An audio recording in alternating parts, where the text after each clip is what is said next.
Hey, what's going on, guys? It's Greg again. Hey, just wanted to talk about GER, Goldman Sachs MLP Energy Renaissance Fund. Hey, I got this fund on Robinhood last year, 2020, early 2020, when they were supporting MLPs, LPs, and all types of different funds, mutual funds that were going on, right? So obviously Robinhood doesn't support these MLPs, LPs, and stuff like that anymore. You can see that right now because it's telling me, hey, I can only close out my position in this little box right here. I can't buy anymore. I can only sell what I have, right? So if you remember me talking about this early on last year, I talked about GER and GMZ. GMZ was a fund that was actually another Goldman Sachs fund, and it merged with GR. So both of them did a reverse split, and then later on, GMZ merged with GER. So as you can see right now, they're saying that the price is $8.21, and you see my market value is $623. The cost was $523.59. It's showing you that today's return was negative $13.68 or negative 2.15%. Total return is $100.37 or a positive 19.17%, right? Our average cost is $16.89 a share. Shares are at 76. Portfolio diversity is at 14.31%, right? So it holds 14.31%. You look at my activity, you can see that we actually have a sale place. We can click on it, and I'm looking to sell this at $35, as you can see. And so we'll go back up real quick. Now, one thing I want to tell you about Robinhood, they, with this particular fund, they're not giving you all the correct prices. They're giving you the adjusted price based off of the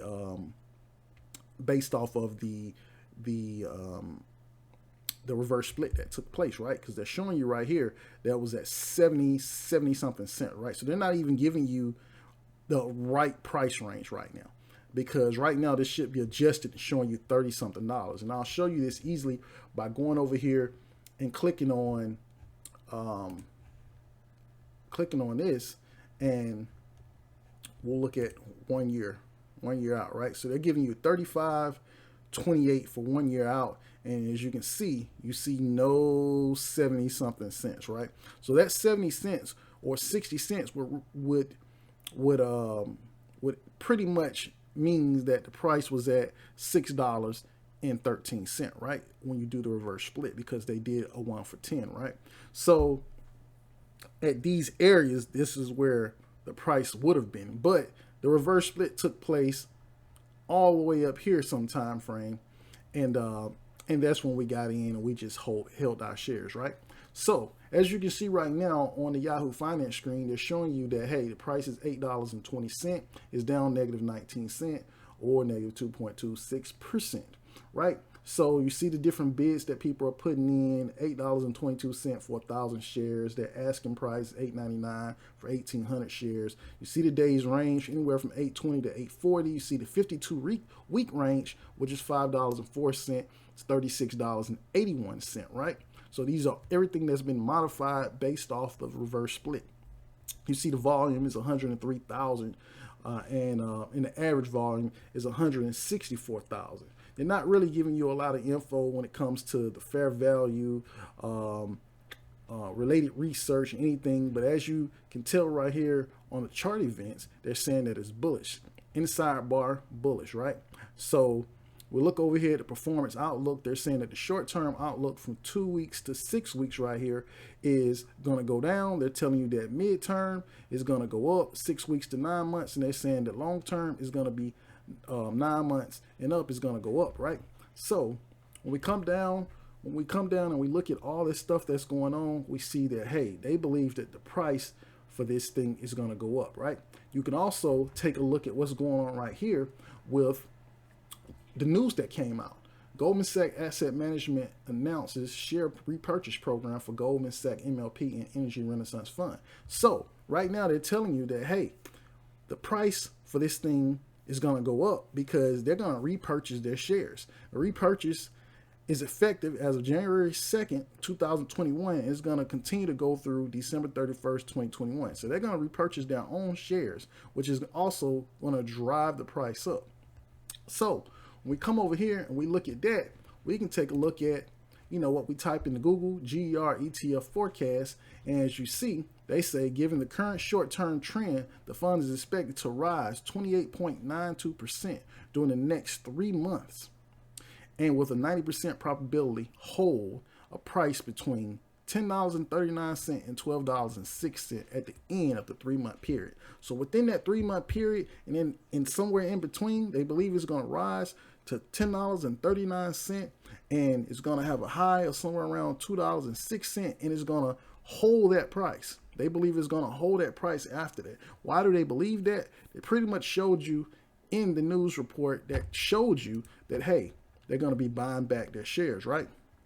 So, and once we take a look at where it was a year ago, you see that it was sitting around $35. Right now, we're trying to sell at $35, and I'll probably modify that to probably $30 or something like that. Pull a trailing stop in to lock in my prices as it goes up in value. So what does this tell me? It tells me that I am going to hold the shares that I have. We can go over here to MSCM Money and take a look at where they have their money at. U.S. stocks 20.44%, bonds 0.20%, cash 0.60%, non-U.S. stocks 3.93%, others 74.83%. Look over here, we got oil and gas at 22%, non-classified, non-equities at 0.28%, utilities at 1.71%, and others at 75.36%, right? We go through and look at the performance.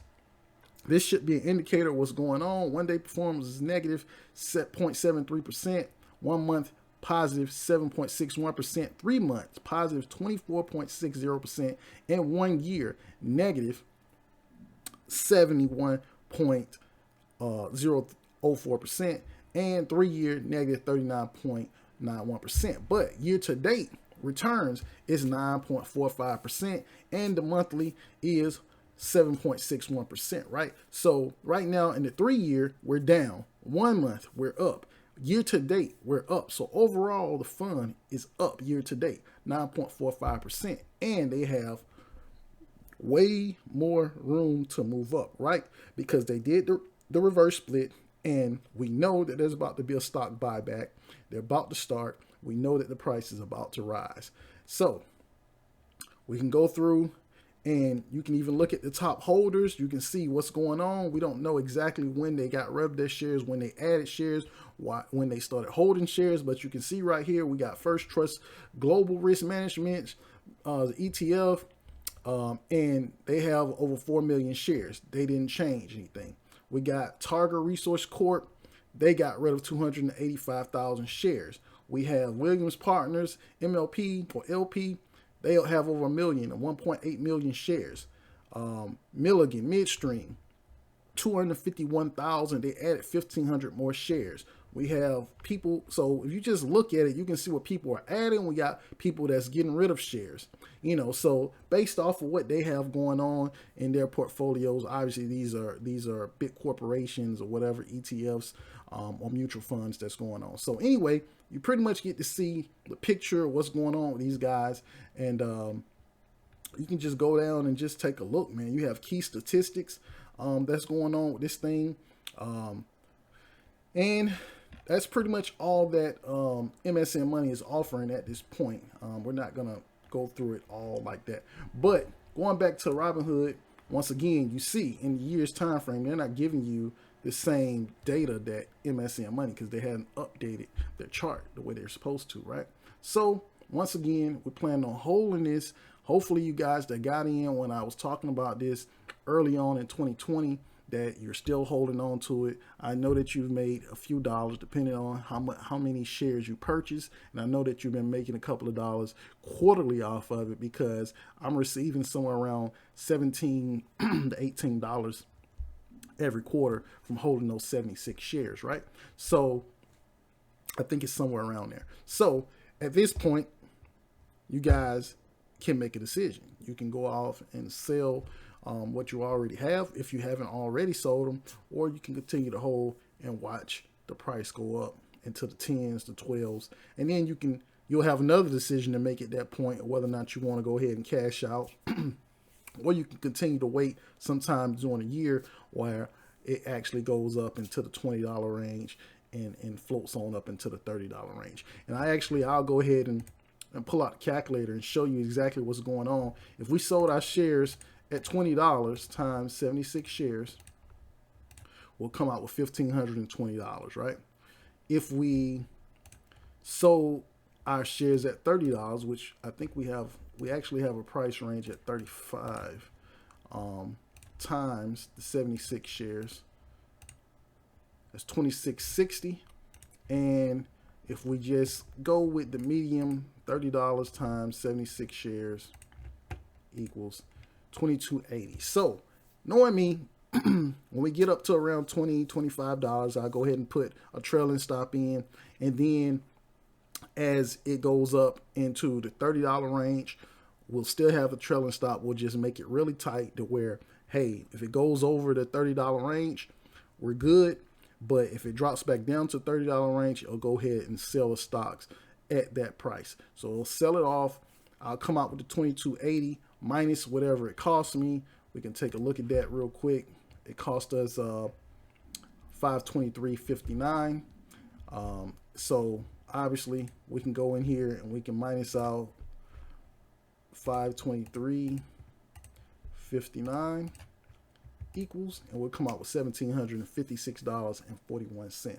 So we get our initial capital back into our pockets, and we also have our profits, right? So that's how we move, and we can decide whether or not we want to invest all our profits, or we want to invest the new profits with the capital. It just depends on the person. And when it comes to me, I tend to reinvest it all because it's money that I don't necessarily need at this particular time, and I want it to make a little bit more money for me. So anyway, hopefully you guys understand what I'm putting out here when it comes to GER. You guys have a great day. Enjoy yourselves. Bye.